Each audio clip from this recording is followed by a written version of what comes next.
Now that the emotions around Ronaldo has died down, I think we cannot talk about what actually went wrong with Portugal against DR Congo, and not just some lazy analysis mixed with emotions. What actually went wrong with Portugal was not about individual or not about talent. It was just structure. The way Martinez structured the team, that was the problem with the game. It was not how Wood played. It was not Ronaldo. Ronaldo cannot be a problem with anything. We are talking about arguably the greatest goal scorer in football history. So it cannot be a problem. If Ronaldo is not scoring, that means there is something wrong with your structure and not Ronaldo himself. I'll point out 5 things that went wrong with Portugal against DR Congo.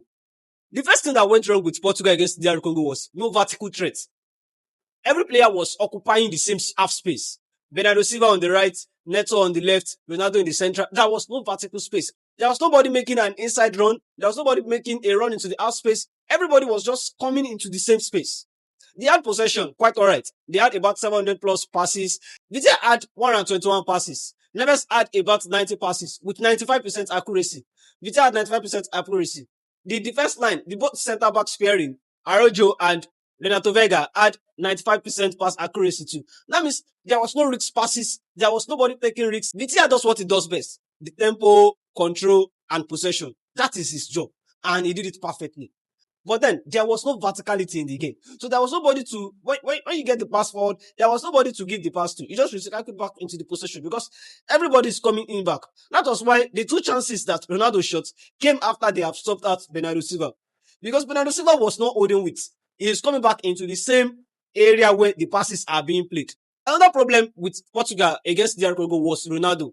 The way Ronaldo was played. It was set up as a fixed reference point. But if you are setting Ronaldo as a fixed point, that means you are crossing early. That means you are creating a second run for him to exploit. Someone is making a run, creating a space, and Ronaldo is exploiting it. But there was nothing like that. Ronaldo was just stagnant. And there was 3 players on him. That was why the 2 chances he shot at, it was half chances. Because there was 3 players closing in. There was no possible way he could have played better than that. So it was not about Ronaldo. It was the structure at which Ronaldo was played. Another thing was the tempo of the game. It was slow. So they had territory, they had control, they had possession, but there was no tempo. DR Congo set up in a 5-4-1 formation out of possession. So they were just sitting back and absorbing the little pressure that was coming. Well, because it was a slow kind of game, Bruno was not creating chances. Bruno tries in chaos. So there was no risk passes, there was no forced play. Everything was just recycled.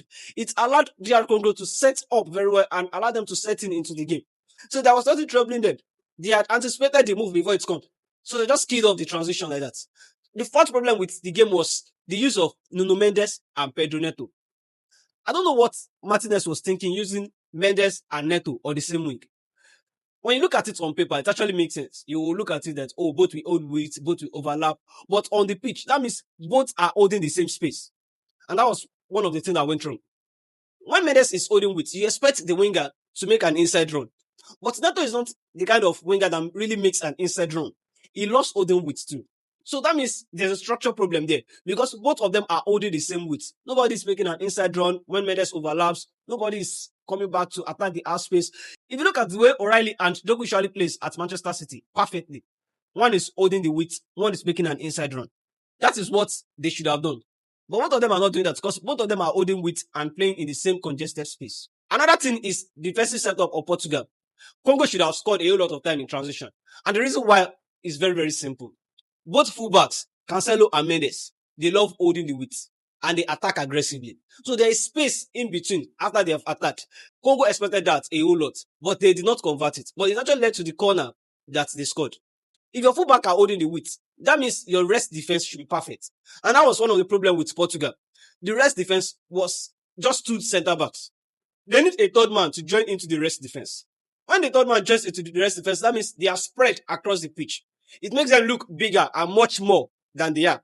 But without the third man, they look light in defending transition, especially with Neves also attacking aggressively, the fullbacks attacking aggressively. So it's just 2 center backs, Arojo and Renato Vega. Both are not known for their recovery pace. The fifth thing is credit where credit is due. DR Congo plan was fantastic. They came with a plan and they executed it very well. Stay compact, don't attack too much, and defend your space. And they did that perfectly. 3 players went on Ronaldo, they cut off passing lanes, and Ronaldo was isolated. So that was very, very perfect.